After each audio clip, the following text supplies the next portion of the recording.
नमस्कार. मी पंजाब डक 9 तारखेला आता ते अवकाळी पाऊस आता कोल्हापूरमध्ये पश्चिम महाराष्ट्राकडे जाणार आहे म्हणून हा अंदाज लक्षात यायचा. पण राज्यातल्या सर्व शेतकऱ्यांना सांगू इच्छितो की ज्यांचा कांदा काढणी चालू आहे, हळद काढणी चालू आहे, भुईमूग काढणं चालू आहे, तर तुम्हाला एक सांगू इच्छितो की तुम्ही काय करा, 11 मे पर्यंत तुम्ही तुमचा भुईमूग असेल, कांदा असेल काढून झाकण्याची तयारी ठेवा.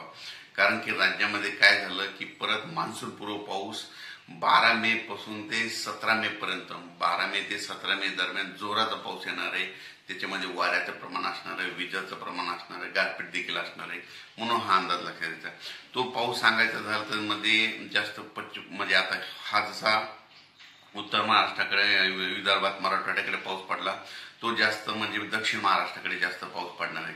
म्हणजे सांगायचं झालं तर म्हणजे सोलापूर जिल्हा, लातूर जिल्हा, नांदेड जिल्हा, परभणी जिल्हा, त्याच्यानंतर हिंगोली, बीड, आष्टी, त्याच्यानंतर सातारा, सांगली, सोलापूर, कोल्हापूर, त्याच्यानंतर पुणे जिल्हा, नगर जिल्हा,